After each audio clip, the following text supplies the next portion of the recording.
A few weeks ago, my very good friend Miss Deborah asked me if I would spend a few minutes talking to you. So today I'm going to talk to you about quality of life, specifically the quality of life for people with special needs. I was born with a profound congenital heart condition, which prevented my heart from oxygenating blood back through my lungs. I was very blessed to have a wonderful team of local physicians working tirelessly to save my life. I was also very lucky to be one of the first babies in Alabama to have an invasive procedure instead of open heart surgery. After 3 weeks in the NICU at UAB and another week at Huntsville Hospital, I was ready to go home. My parents were worried about my quality of life from the very beginning. It was obvious I was not meeting my milestones. When my pediatrician told my mom that I would never walk and talk, he painted a very bleak picture of my life. Instead of accepting this news gracefully, my mom fired that doctor and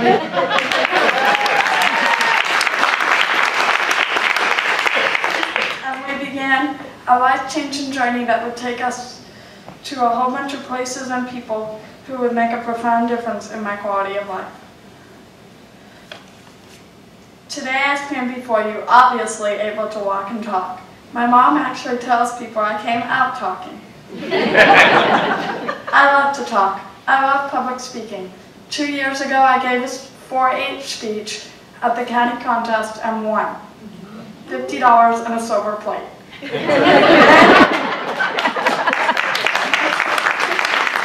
speech was about Winter, the now famous dolphin with the prosthetic tail. When I wrote that speech, the movie had not been released yet, so most people had never heard of her.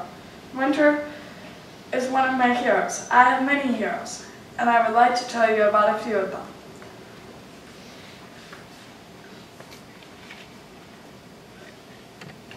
Ew. Oh, she was so little in 2008. As Ms. Deborah said in my introduction, I am a member of Project Up Dance Company here at Merrimack. A few of my heroes hang out here too. The Johnny Stallings Arts Program here at Merrimack has made a huge difference in my quality of life for so many people with challenges in the Huntsville area as well. Deborah and Alan Jenkins have improved the quality of our lives in ways that really matter. Most of the participants in these programs would never be able to experience the arts and be enriched by them if Alan and Deborah had decided to pursue selfish goals in life instead of giving of themselves and their resources so willingly. To establish this program and make a difference for each and every one of us. The differences that they have made in our lives have been monumental.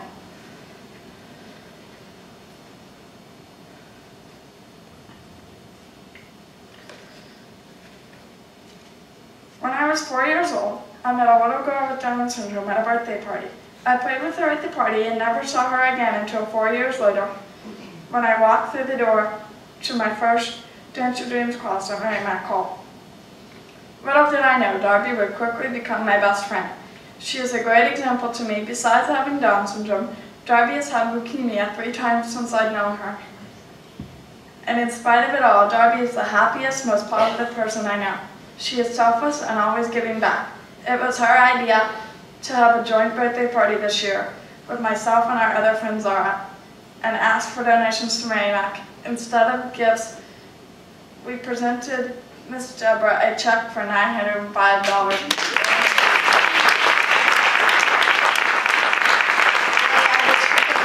Exasperated look on her face. It was like... That's what I did. I couldn't believe it.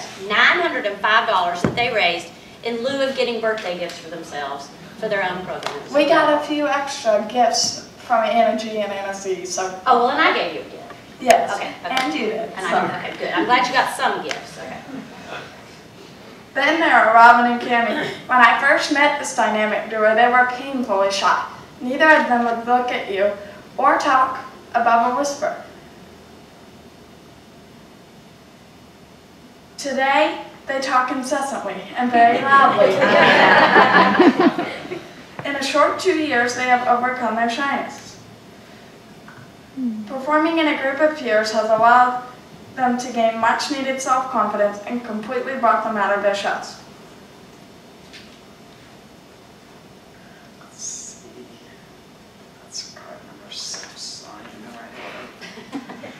It's a long speech. I know, but you're doing great. You're doing fabulous.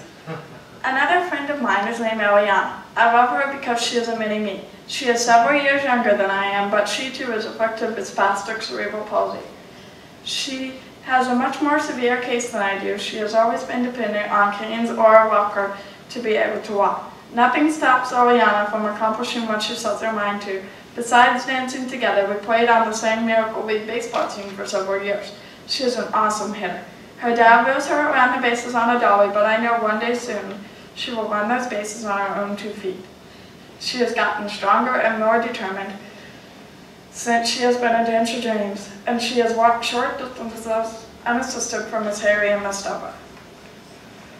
And for Greg Scrooge, right there. In our holiday show, she walked. The first 3 steps she ever took consecutively in her life were on stage to Greg in our holiday show.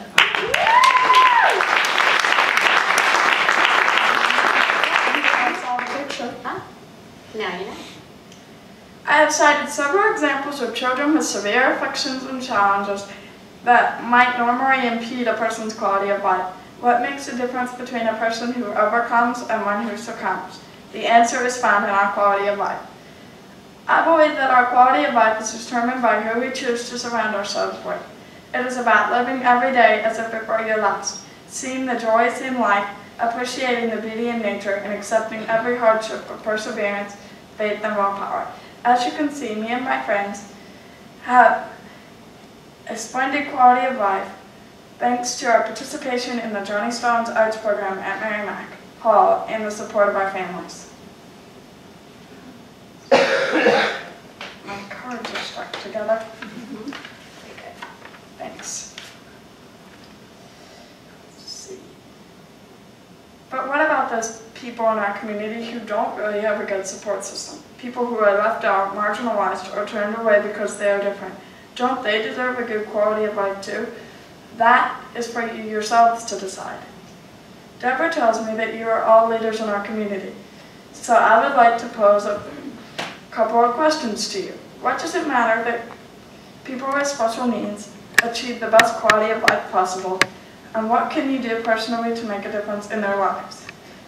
Most of us think that we do not have time, talent, or resources to make a huge difference. Well, you don't have to build a performing arts center and start a fine arts program for the handicapped. Alan and Deborah have already done that. Just start small. Open your heart and show what you have.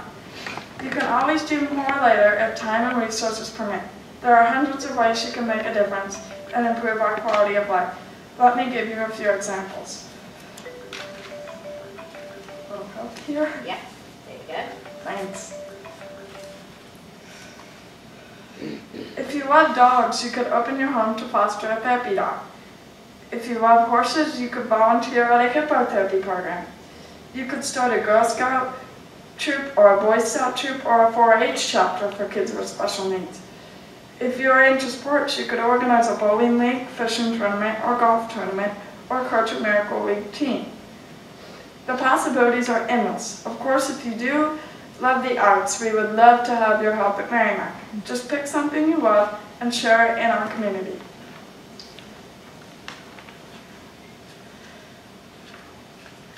These cards didn't stick together. Let's see. It is up to each and every one of us here today to do the right thing. Do what you can to make your life better for those with special needs, for those who don't have the resources to do it for themselves. I hope each of you will leave here today having made a commitment to yourselves and our community to make a difference. I'd love to be able to add all your names to my list of life-changing heroes. Thank you for allowing me the privilege to speak to you today. You have been a wonderful audience. Now go out and make a difference in the lives of others. Thank you for listening.